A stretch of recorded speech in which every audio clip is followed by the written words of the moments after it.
Calling out the worst predictions of 2021 is the perfect video right now. Most of the NBA offseason has settled down.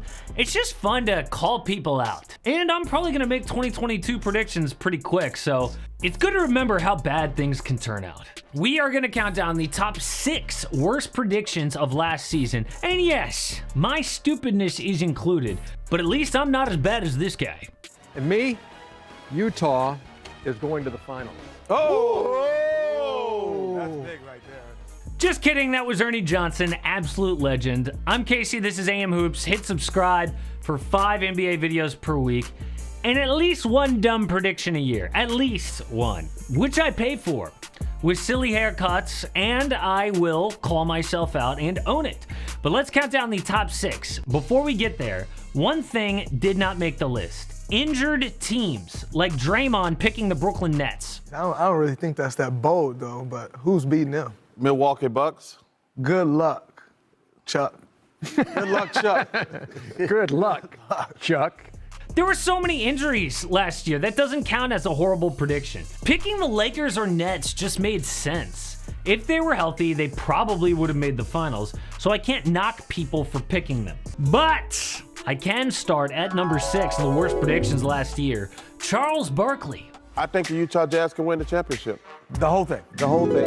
And Chuck goes on to explain that they've got a coach of the year, 6th man of the year, 2 all-stars, but he forgot about their defense. Yes, they had Rudy Gobert win defensive player of the year, but the team defense was flawed. In game 6 against the Clippers, the plan was to have Rudy guard Terrence Mann. Because Rudy doesn't leave the paint, they let Mann shoot open shots and he torched them. That actually allowed a young 2nd-round pick to fill the shoes of Kawhi Leonard. However, this was on the Jazz coaching staff for not making adjustments. I've said before, I do not blame Rudy Gobert for what happened to the Jazz because he carried so much on his shoulders defensively. He had to be Superman on that end every single night. The other Jazz players just were not good enough to defend the perimeter, and that came back to bite them. Anyone who predicted Utah to win got fooled by the regular season. At number 5, you knew he had to make it, Stephen A. Smith. Bottom line is, the New York Knicks will scratch and claw their way to the 2nd round against a team on the come up with a lot of promise, but just a little bit too young at this particular moment in time. To be fair, a lot of people thought this, but a lot of people were wrong. It looked like the Hawks were too young, but that turned out to be a good thing. The Hawks were way more talented, especially on offense, and the Knicks just didn't show up. Julius Randle was so disappointing, but he still got paid somehow this offseason. Honestly, this isn't higher on this list because if Randle did play like the all-star he was, they had a chance. I mean, game 1 was super close, but Trae Young stole it on the road. They needed huge games from Derrick Rose and Alec Burks to keep things close. Instead, everyone who picked the Knicks was wrong, including me. Number 4, Jay Williams. The Knicks will not make the playoffs. I'm not talking about making the play-in tournament. They will make the play-in tournament. But, man, right now they're 5th in the East, and this second half begins a really difficult stretch for them. Now, to be fair, a lot of people also predicted this because the Knicks did have a really tough second half of the schedule, but they proved everybody wrong.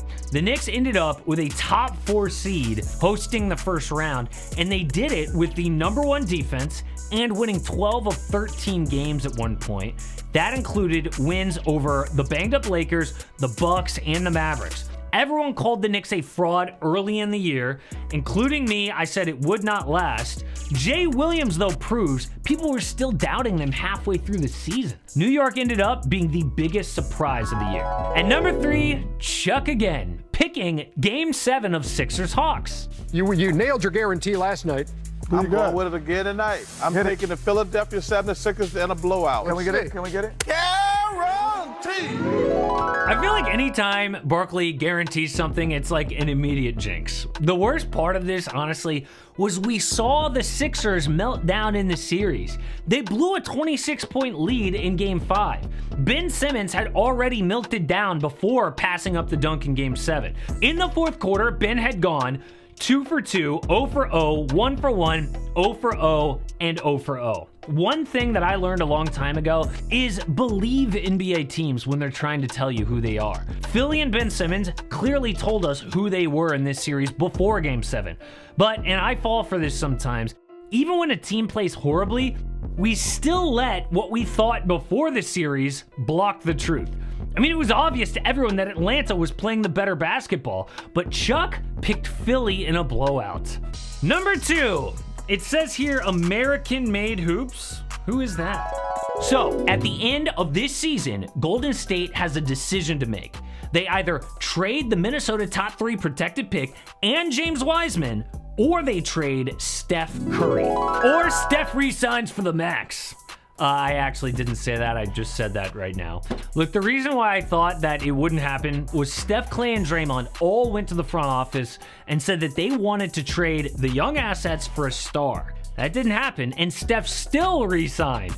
So look, I was wrong, okay? Steph could still demand a trade down the line if things go really south, but it looks like they are going to roll into this season with Wiseman, Kuminga, and Moody. If they don't make the trade by the deadline, then I just had no idea what I was talking about. And the number 1 worst prediction last season says here, always making hoops. Overrated.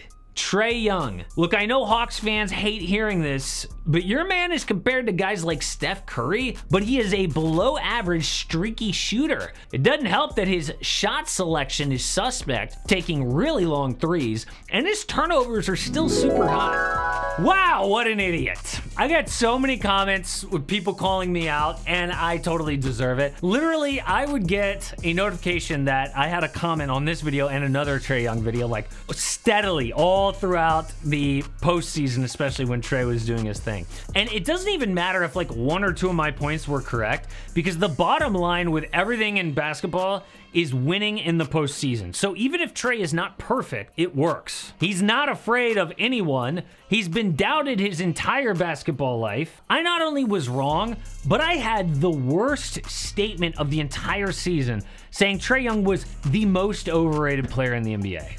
Dumb. We are coming up on the 2022 NBA season. Obviously dropping predictions. I will try to do better, I promise.